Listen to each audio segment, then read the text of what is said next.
여기 파리 올림픽에서 프랑스가 벌인 한국에 대한 푸대접의 비밀을 폭로하겠다는 미국인 유력 기자가 있습니다. 그리고 그가 프랑스의 한국에 대한 푸대접의 명확한 목적을 공개함과 동시에 전 세계 언론은 발칵 뒤집히고 마는데요.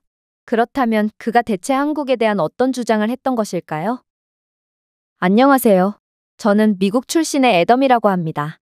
저는 현재 파리올림픽 전담기자로 발탁되었고 선수촌 내부부터 해서 선수들의 모든 동선을 취재하는 역할을 맡고 있는데요. 그런데 최근에는 정말 있어서는 안 되는 일들이 일어나 버렸습니다. 그건 바로 프랑스의 한국에 대한 명백한 푸대접이었는데요. 프랑스는 개막식 날부터 의도적으로 한국을 북한으로 소개했을 뿐더러 올림픽 참가국을 소개하는 SNS에서 다른 국가들의 국기에 대해서는 전부 선명하고 고품질의 이미지를 사용했지만 오직 한국의 태극기만큼은 알아보기 힘들 정도로 흐릿한 사진을 사용했거든요. 사실 이러한 국제 무대를 수도 없이 취재해봤던 저로서는 이러한 프랑스의 명백한 외교적 결례를 보고 정말 깜짝 놀랄 수밖에 없었습니다. 일단 한국과 북한 간의 역사적이고 지속적인 긴장을 고려할 때 국가를 잘못 부르는 것은 특히나 민감할 수 있는데요. 여기에 더해 올림픽은 각 나라의 상징과 대표가 명예롭고 올바르게 홍보될 것으로 기대되는 세계적인 행사이기 때문에 이러한 초청국에 대한 프랑스의 행동은 존중과 전문성의 부족으로 여겨질 수밖에 없는 것이죠. 사실 최근에 한국의 국제적인 입지와 경제력 수준을 고려해본다면 도저히 이런 푸대접을 받을 만한 국가가 아니기에 프랑스의 행동은 더욱 이해가 안 간다고 볼 수 있는데요.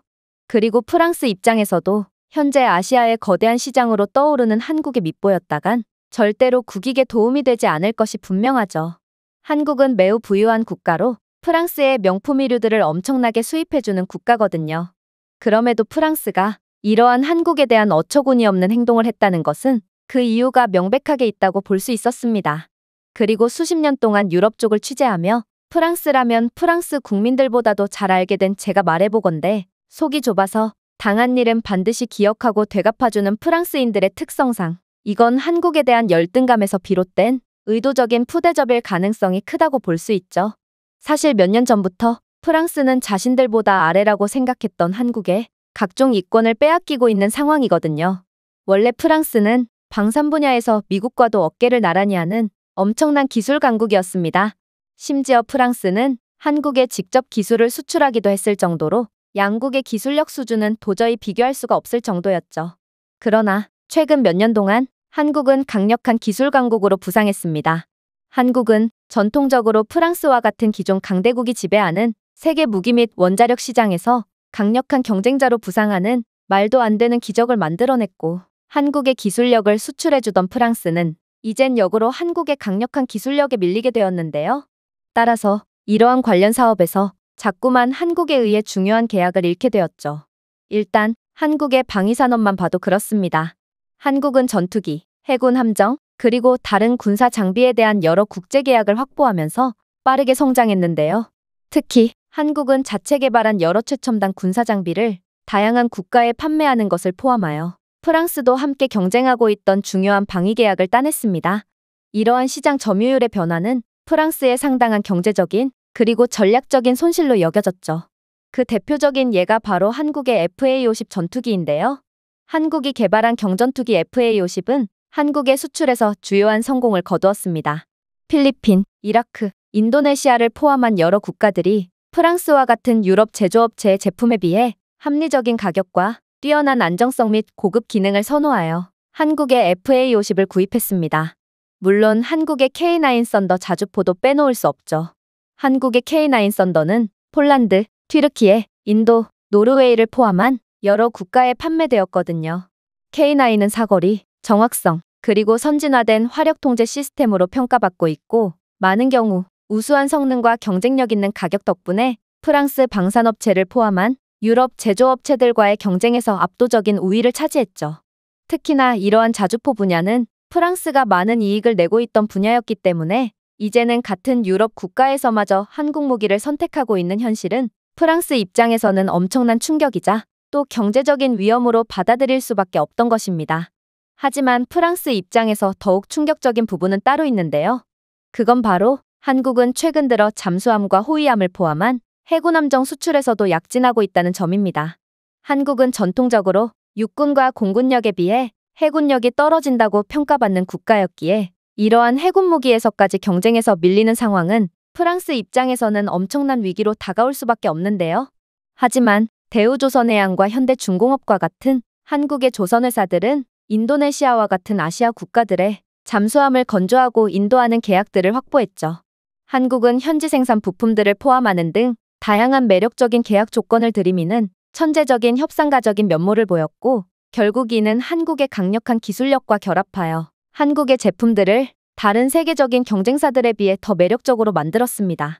그야말로 프랑스 입장에서는 불과 얼마 전까지만 해도 자신들의 고객이었던 국가가 이제는 자신들보다 압도적인 기술력을 가지게 되어 자신들의 모든 계약을 가로채는 상황이 영 못마땅할 수밖에 없던 것입니다.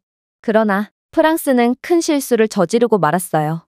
바로 이들은 그렇게나 한국의 대부분의 계약을 넘겨줬음에도 여전히 한국을 과소평가했거든요.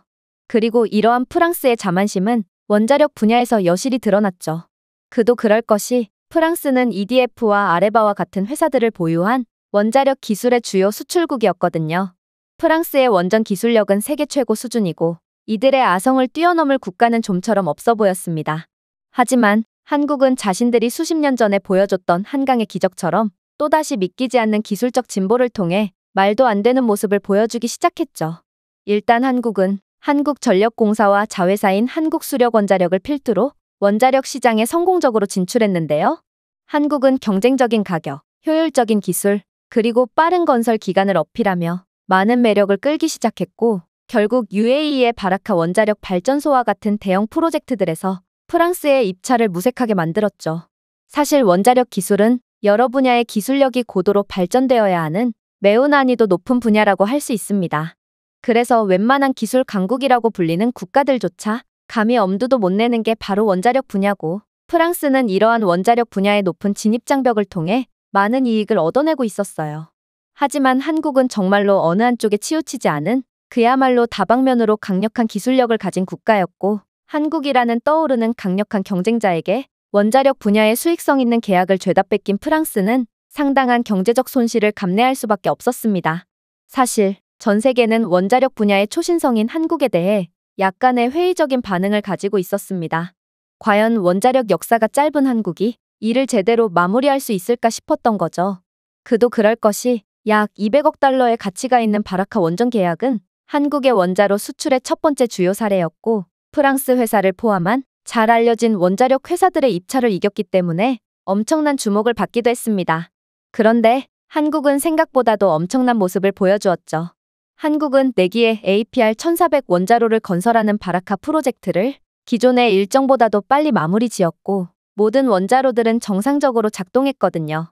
그저 계약 조건을 이행한 것이 왜 대단하냐고 물을 수도 있겠지만, 다른 중동 국가들에서 프랑스 등의 원자력 강국의 수주한 계약들은 개발 완료가 기존보다 몇 년이나 미뤄진 경우가 다반사였기 때문입니다. 오직 한국만 일정을 정확하게 지킨 거였죠. 그래서 한국의 이러한 일정 준수 능력은 전 세계적인 이목을 끌며 엄청난 극찬을 받았습니다. 일단 계약부터 따내기 위해 일정에 대해 거짓말과 과장을 일삼는 다른 국가들과는 달리 한국은 몹시 정직하고 전통적인 원자력 강국인 프랑스보다도 강력한 기술력을 가지고 있으며 또 놀랍도록 성실한 국가였거든요. 결국 이러한 한국의 프로젝트 성공은 한국이 세계 원자력 시장에서 능력 있고 경쟁력 있는 국가로 자리매김하는 데 있어 매우 중대한 성과를 나타냈다고 볼 수 있죠. 그리고 이번 체코 원자력 발전소 건설 계약에서 한국과 프랑스는 다시 경쟁자로서 만나게 되었습니다. 특히나 한국은 이번에 저렴한 가격을 내세울 수도 없었던 게 압도적인 저렴한 가격을 내세운 중국이 경쟁에 뛰어들었기 때문입니다. 그런데 한국은 이번에도 프랑스를 제치고 체코와의 계약을 따내는 엄청난 성과를 거두게 되었습니다. 한국의 원자력 기술, 특히 APR-1400 원자로는 발전된 설계, 안전 특징, 그리고 운영 효율성으로 인해 국제적인 찬사를 받았는데요. APR-1400은 후쿠시마 이후의 조치를 포함한 최신 국제 안전 기준을 충족하는 가압수로였고, 신뢰성과 비용 효율성의 명성으로 인해 세계 원자력 시장에서 강력한 경쟁력을 보이고 있던 상황이었습니다. 즉, 한국은 이미 프랑스보다도 더욱 선진적인 원자력 기술을 가지게 되었음에도 불구하고 콧대 높은 프랑스보다 저렴한 가격을 내세우며 막강한 경쟁력을 내보였고, 결국 프랑스는 이번에도 한국의 계약을 빼앗기며 물을 먹게 된 것입니다. 물론 중국은 한국보다도 더욱 저렴한, 도저히 현실적이지 않을 정도의 저렴한 가격을 내세웠지만 체코는 기술력이 수준 미달인 중국을 거들떠도 안 보고 말았죠. 하지만 이번 계약의 가장 충격적인 비밀은 따로 있었습니다. 그건 바로 한국의 성실함이었어요. 한국은 프랑스의 입찰보다 더 짧은 기간 내에 원전 건설을 완료하겠다고 약속했는데 UAE의 바라카 원전과 같은 프로젝트에서 입증된 한국 기업들의 효율적인 프로젝트 관리와 건설 능력은 프로젝트를 예정대로 수행할 수 있는 능력에 대한 국제적인 신뢰도를 주었거든요. 건설 일정이 짧아지면 비용이 절감되고 발전소의 전기 가용성이 가속화되기 때문에 계약을 고려하는 매우 결정적인 요소가 되는데요. 그러나 프랑스는 한국의 이러한 다소 도발적인 제안에도 그저 아무 말도 못한 채 울상을 지어야 했습니다. 프랑스는 원전 건설이 느릴 뿐더러 계약 위반을 밥 먹듯이 하는 국가로 유명했거든요. 프랑스 회사인 아레바가 핀란드의 올킬로오토 3 원자로 수주를 맡은 것이 그 대표적인 예인데요. 이 프로젝트는 2005년에 시작되었고 2009년에 완료될 것으로 예상되었지만 완공 날짜는 여러 차례 지연되고 말았죠. 최근의 일정은 원자로가 2022년에 정기적인 전기 생산을 시작할 것으로 예상하고 있는데 결국 일정은 지금까지도 연기된 상태고 이는 당초 계획보다 10년 이상 늦어진 것입니다. 결국 프랑스의 게으른 사업 진행 때문에 프로젝트는 또한 상당한 비용 초과를 겪었으며 최종 비용은 당초 예산인 30억 유로의 거의 3배에 달하며 약 110억 유로에 이를 것으로 예상되고 있죠. 이뿐만이 아닙니다. 플라만빌 3호기는 프랑스에서 건설 중인 또 다른 EPR 원자로인데요. 이 프로젝트는 2007년에 시작되었고 처음에는 2012년까지 완공될 예정이었습니다. 하지만 이 프로젝트 또한 여러 차례 지연되었으며 최근 예상 가동 날짜는 2023년으로 연기되었죠. 프로젝트 비용도 초기 추정치인 33억 유로에서 124억 유로 이상으로 급증했고 결국 장기간의 지연과 비용 증가로 인해 프랑스의 원자력 기술의 실행 가능성과 신뢰성에 의문이 제기되면서 프랑스 국내외적으로 많은 비판이 제기되며 프랑스의 신뢰도가 급락하게 되었습니다. 따라서 체코 입장에서 기술력도 좋고 기간도 빠르고 약속도 잘 지키고 결정적으로 가격까지 합리적인 한국이 프랑스보다 더욱 매력적으로 느껴지는 건 어찌 보면 당연했습니다. 또한 한국은 체코 내 경제적 이익을 촉진하면서 프로젝트의 지역 산업과 노동력을 참여시키겠다는 기발한 조건까지 추가했는데요. 이 접근법은 지역 고용과 산업 발전을 지원할 뿐만 아니라 이러한 대규모 인프라 프로젝트에 국내 참여를 극대화하려는 체코 정부의 목표와도 일치했고 결국 한국은 도저히 넘을 수 없어 보였던 프랑스의 아성을 완전히 뛰어넘어 버린 것입니다. 이번 협정을 통해 체코는 한국과의 더 넓은 관계를 예고하며 잠재적으로 기술과 국방을 포함한 다양한 분야에서 미래의 협력을 위한 문을 열어줬는데요. 그야말로 한국은 폴란드의 문을 열었을 뿐만 아니라 나름 동유럽 경제의 맹주라고 불리는 체코의 문까지 개방하면서 유럽으로의 더욱 많은 방산 및 기술 수출을 예고한 거라고 볼 수 있는 것이죠.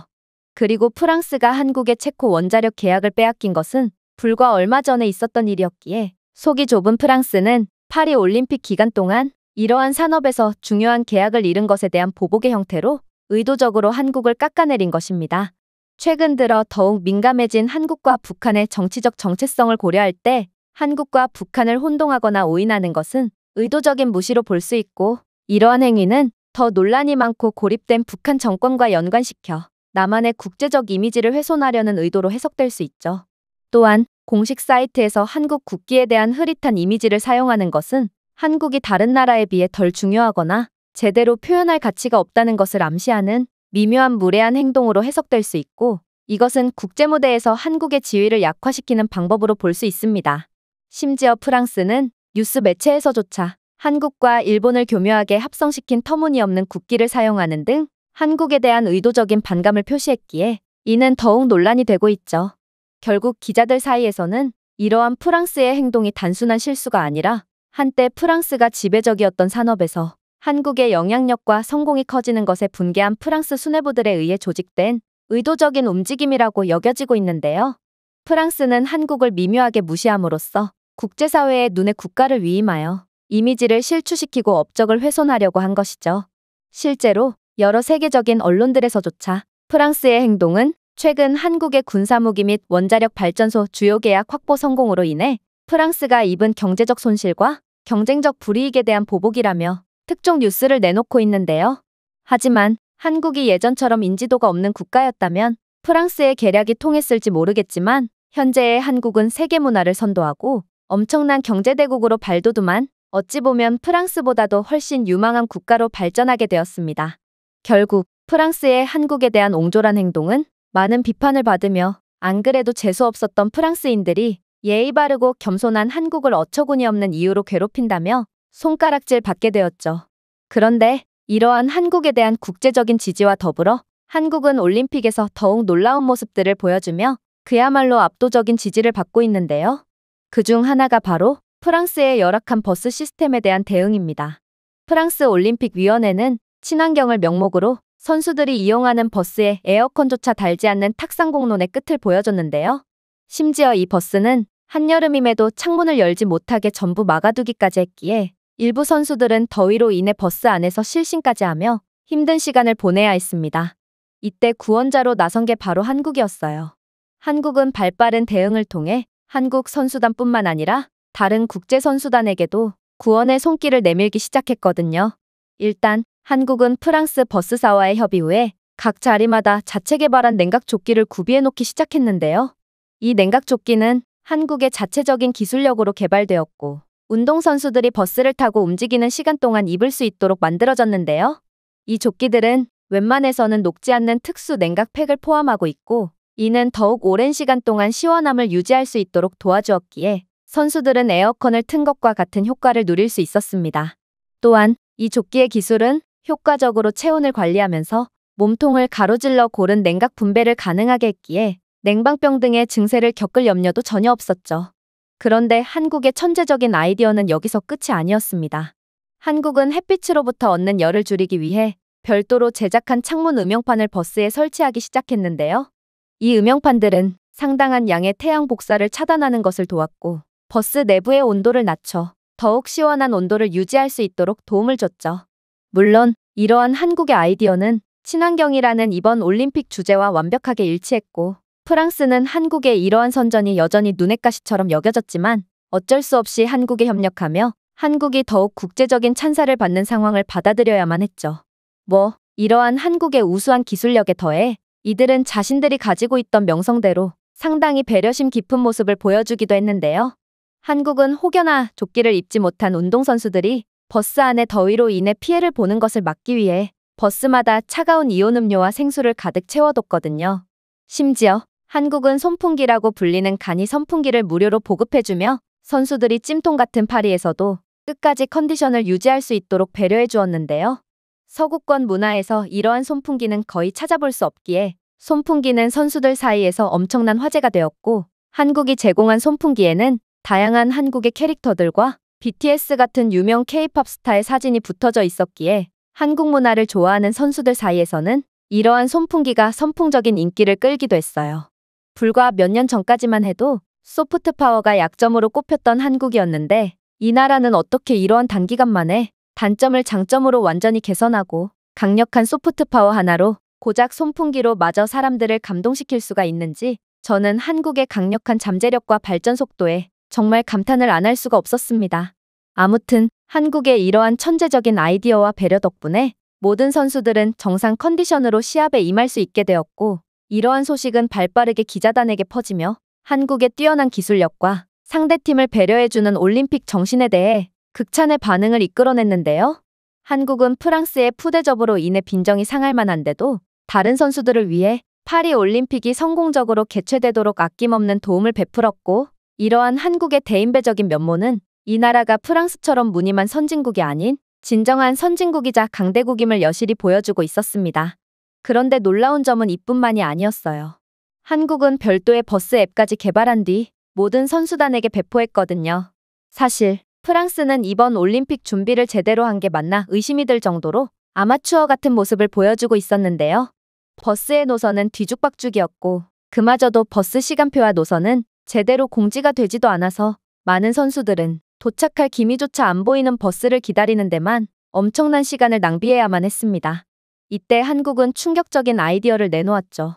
바로 한국은 엄청난 IT 강국답게 곧바로 현재의 선수단 버스의 위치와 노선, 그리고 대략적인 도착 예정 시간을 알려주는 별도의 앱을 개발하며 이러한 불편을 단번에 해소해버렸거든요. 사실 이러한 대중교통 앱은 대부분의 국가들에서는 찾아볼 수조차 없기에 선수들은 한국의 놀라운 아이디어와 기술력에 감탄을 하는 반응을 보였는데요. 그런데 알고 보니 한국은 이러한 획기적인 앱을 벌써 십수년 전에 개발한 뒤 상용화시킨 국가였고, 이들의 놀라운 인프라와 시스템을 고려한다면 버스 앱은 한국에 있어서 그리 놀라울 것도 없는 앱이었던 거였습니다.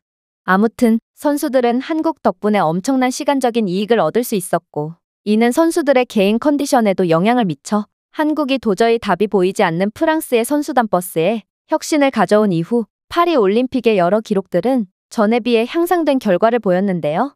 그야말로 한국은 모든 나라들에게 사랑을 받는 이유가 있었던 것이고, 아무리 프랑스가 한국의 국격을 훼손하려고 해도 오히려 한국의 국제적인 위상은 더욱 올라가기만 하는 이유가 있었던 것입니다. 저는 이러한 놀라운 모습만을 보여주는 한국이 이번 올림픽에서 어떤 더욱 선진적인 모습을 보여줄지 호기심에 찬 상태고, 전 세계 외신 기자들처럼 모든 관심을 한국에만 집중한 상태입니다. 제가 준비해온 내용은 여기까지입니다. 끝까지 시청해주셔서 진심으로 감사드리며 여러분들의 구독과 좋아요, 알림 설정은 영상 제작에 큰 힘이 됩니다. 이상 세모튜브였습니다.